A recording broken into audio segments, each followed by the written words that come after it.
अच्छा स्टूडेंट्स, अब हम आगे चलते हैं। टेंशन के बाद हम जो बाकी दो केसेस है उस पर पढ़ते हैं। जनरली हमारे पास दो केसेस होते हैं, ठीक है। पहले केस के बारे में पढ़ते हैं हम। When both the bodies moves vertically.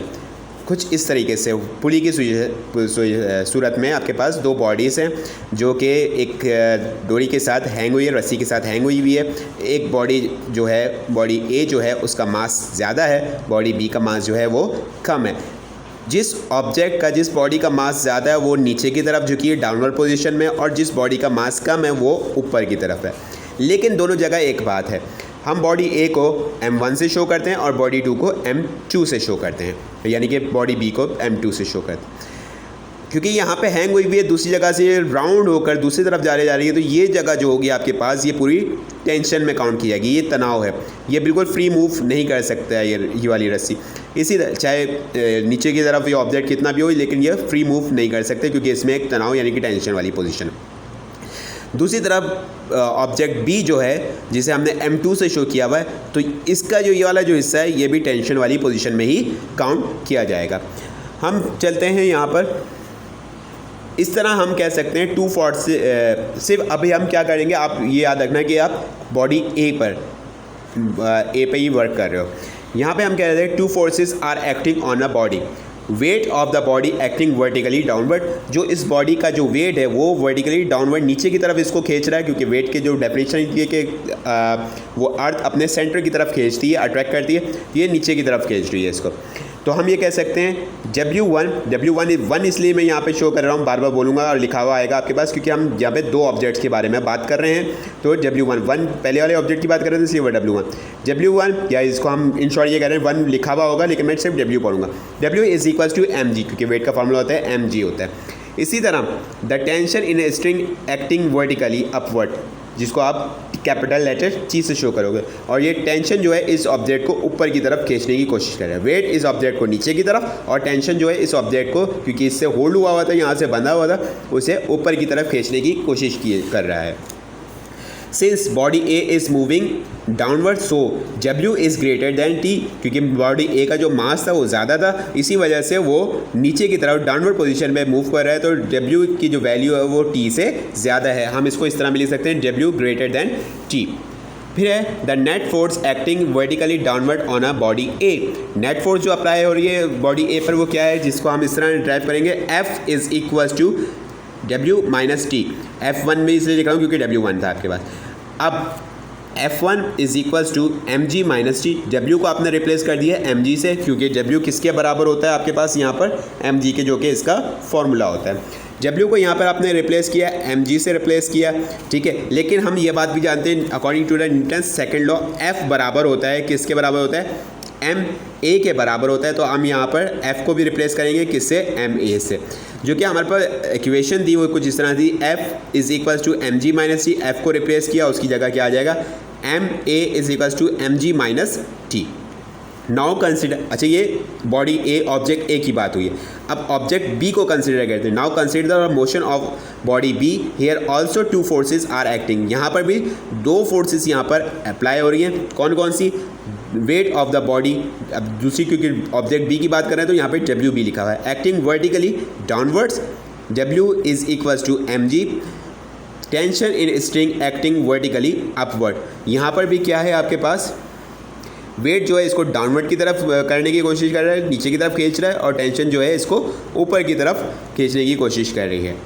Since the body B is moving vertically upward, लेकिन बॉडी बी जो है वो ऊपर की तरफ मूव कर रही है, क्योंकि इसका मास जो था कम था और इस ऑब्जेक्ट ए का मास जो था, बॉडी ए का मास जो था वो ज़्यादा था। ये नीचे की तरफ मूव कर रही थी और ये ऊपर की तरफ मूव कर रही थी। इस वजह से हम यहाँ पे ये कहेंगे, since the body B is moving vertically upward so tension in the string is greater than the weight of the body. अब यहाँ पे टेंशन T की वैल्यू माफ़ कीजिएगा, T की वैल्यू वेट से ज़्यादा है। Thus the net upward force F2 acting on a body B is given as F is equals to T minus mg, ठीक है ना। जब हमारे पास वेट ज़्यादा था, टेंशन कम थी, तो mg माइनस टी हुआ है, और अब हमारे पास टेंशन ज़्यादा है, टेंशन की वैल्यू ज़्यादा है और वेट की वैल्यू कम है, तो t माइनस mg कर दिया। Applying Newton second law of motion, बात वही है, यहाँ पर भी F जो बराबर है वो किसके बराबर होता है, ma के बराबर होता है, तो यहाँ से भी हम F को रिप्लेस करेंगे, उसकी जगह हम ma लिखेंगे, जो कि आ गया ma is equals to T minus mg। ठीक है, अब आगे चल के क्या किया, दोनों इक्वेशंस को, यानी कि ये वाली इक्वेशन और जो अभी हमने यहाँ पर पढ़ी थी ये वाली इक्वेशन, जो कि है 4.6 according to the text book 4.6, और जो यहाँ पर है आपके पास अकॉर्डिंग टू द 4.9, दोनों इक्वेशंस को आपने क्या कर लिया, ऐड कर लिया। यहाँ से आया आपके पास m1a, ये आ गया आपके पास m1a, प्लस कर दिया m2a में, ये आ गया m2a इज़ इक्वल्स टू, दोनों जगह इज़ इक्वल्स टू, तो फिर आया आपके पास m1g, ये आया आपके पास, और माइनस टी, ये आ गया आपके पास, फिर है आपके पास टी, क्योंकि इसके साथ कोई साइन नहीं है तो प्लस का साइन आया, प्लस माइनस m2g आ गया। फिर हम इसको इस तरह भी लिख सकते हैं m1a plus m2a is equals to m1g minus m2g, plus का टी और माइनस का टी कैंसिल हो गया, आपके पास ये दो वैल्यू बची। फिर आपने क्या किया, यहाँ पर देखा आपने दोनों जगह a कॉमन है, a को कॉमन ले लिया, बचा क्या m1 प्लस m2 बच गया। यहाँ पे दोनों जगह g कॉमन है तो g को कॉमन ले लिया, बचा क्या आपके पास m1 माइनस m2 बच गया। फिर आपने क्या किया कि m1 प्लस m2 a के साथ मल्टीप्लाई हो रहा था अदर एंड पे आने के बाद, क्योंकि एक्सेलरेशन मालूम करना था, इस वजह से a को सेपरेट किया, तो यहाँ पे दूसरी तरफ आके डिवाइड हो गया। a is equals to m1 minus m2 under bracket है और g उसके बाहर है, यानी gravity upon m1 plus m2। इसी तरह जब ये एक्सेलरेशन मालूम हुआ है, जब इन दोनों इसी वैल्यू से आपको टेंशन मालूम करनी है, दोनों ऑब्जेक्ट्स के दरमियान टेंशन मालूम करनी है, तो आप क्या करोगे, टू कैलकुलेट टी यानी कि टेंशन, डिवाइड इक्वेशन 4.6 एंड 4.9। यही 4.6 और 4.9 जो अभी आपने एक्सेलरेशन मालूम करने के लिए प्लस की थी, अब टेंशन मालूम करने के लिए आप इन दोनों इक्वेशंस को क्या करोगे, डिवाइड करोगे। m1a डिवाइडेड बाय m2a, अब m1a आपके पास ये आ गया आपके पास, ठीक है, और ये कहाँ से है आपके पास 4.6 से था। m2a ये आ गया आपके पास ये वाली वैल्यू, और ये कहाँ से आई है आपके पास 4.9 से। दोनों को क्या किया आपने, डिवाइड किया, is equals to m1g minus T, ये आ गया m1g माइनस टी, और डिवाइड करोगे आप t माइनस m2g, ये आ गया आपके पास वैल्यू। आपने क्या किया, यहाँ पर आगे चल के ये a से a कैंसिल हो गया है, ठीक है, बचा कि आपके पास m1 और m2, ये बच गया आपके पास m1 upon m2 is equals to, ये आ गया आपके पास mg1 माइनस टी, इसी तरह t माइनस mg2 इसी तरह। By the rule of cross multiplication, दोनों को क्रॉस मल्टीप्लाई कर देंगे, m1 को मल्टीप्लाई करेंगे नीचे वाली वैल्यू के साथ, m2 को मल्टीप्लाई करेंगे ऊपर वाली वैल्यू के साथ। m1 को t से मल्टीप्लाई किया, m1t, ये आ गया आपके पास माइनस का साइन, ये आ गया।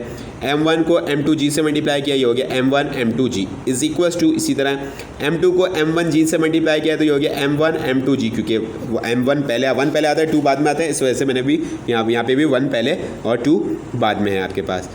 m2 को माइनस टी से मल्टीप्लाई किया तो ये हो गया माइनस m2t हो गया क्या। इसके बाद क्या किया आपने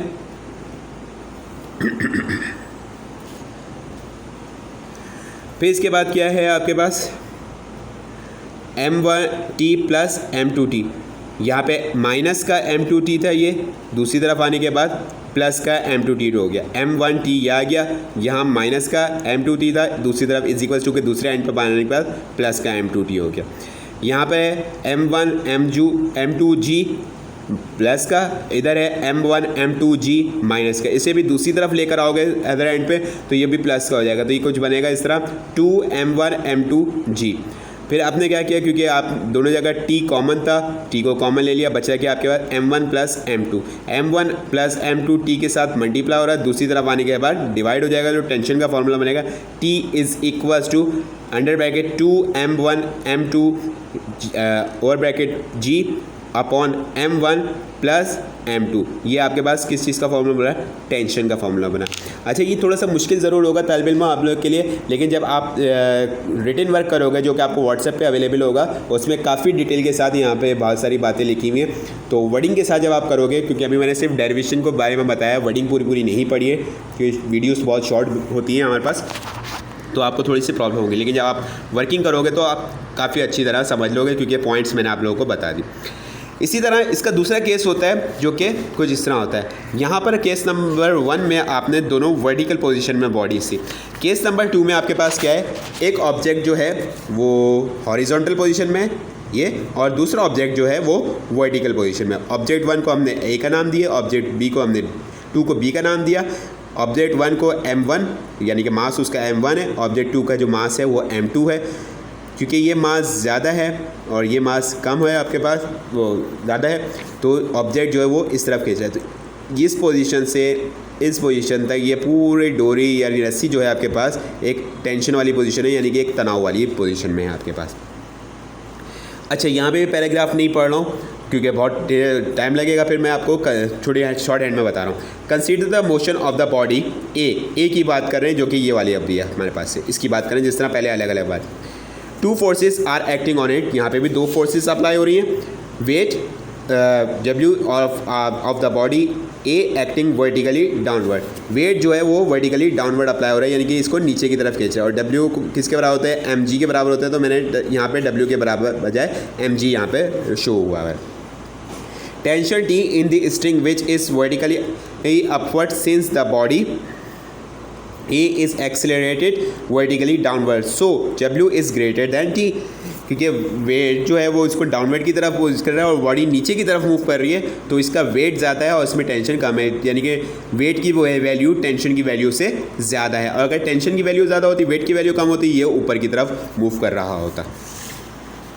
आगे चल रहे, so net downward force acting on the body A is F is equals to W minus T. क्योंकि वेट ज़्यादा था, टेंशन कम, की वैल्यू कम है, वेट की वैल्यू ज़्यादा है, तो हम W माइनस टी लिख रहे हैं अब। और F is equals to W replace हो गया किससे, mg से, माइनस टी। इसी तरह अब यहाँ पे ये बात वो पहले की तरह हमें मालूम है, F किसके बराबर है, ma के बराबर, तो हम F को भी यहाँ पे रिप्लेस कर रहे हैं, उसकी जगह आ रहा है ma, जो कि यहाँ पे शो हुआ है। ma is equals to mg minus T, mg minus T, ये आपके पास यहाँ पर आ गया। Now consider motion of the body B, 3 forces are acting on it.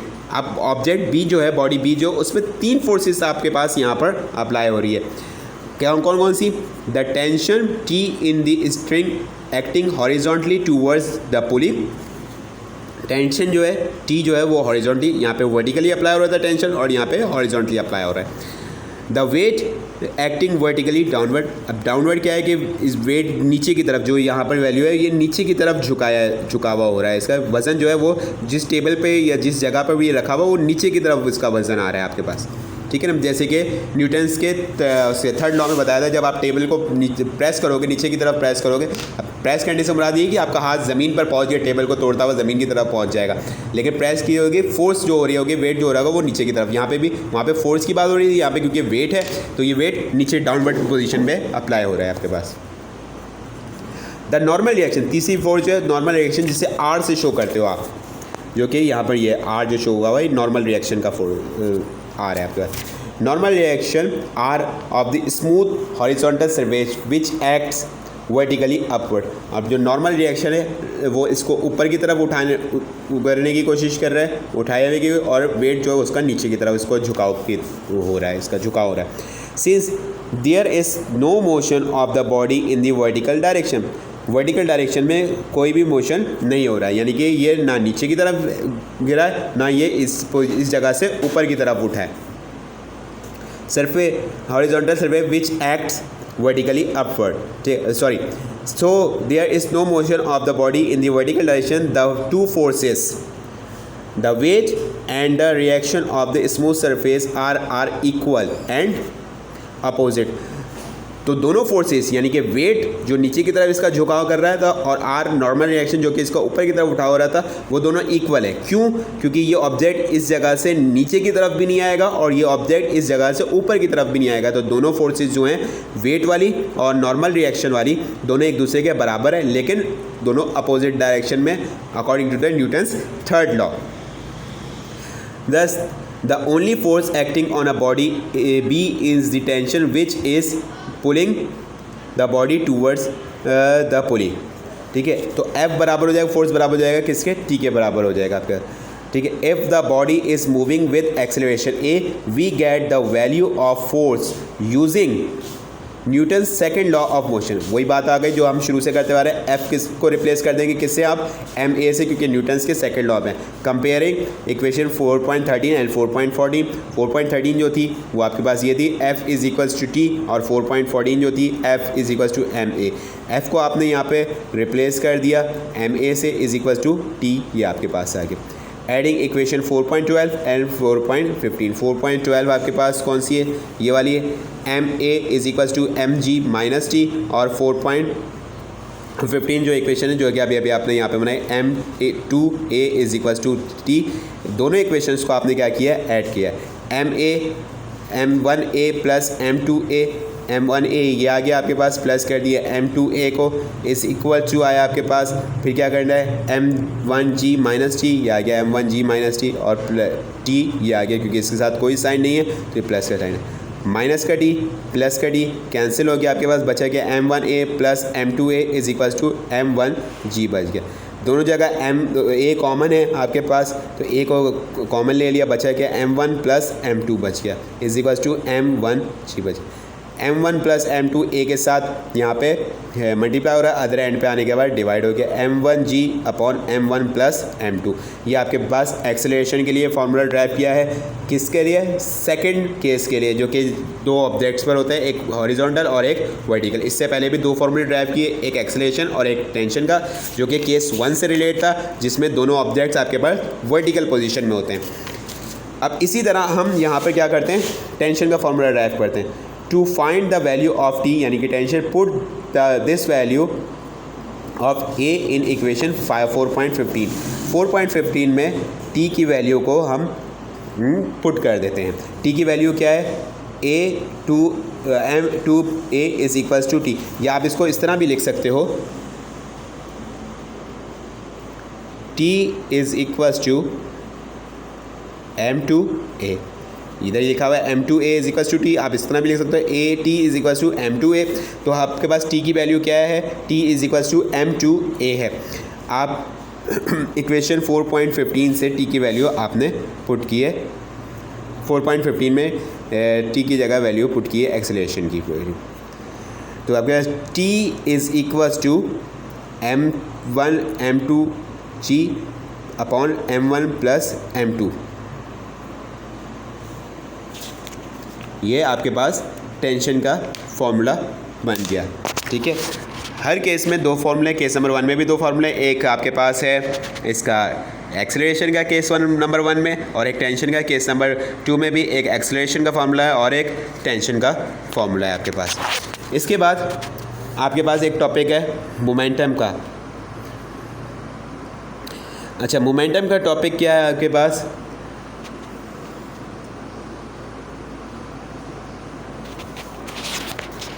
यहाँ पे है,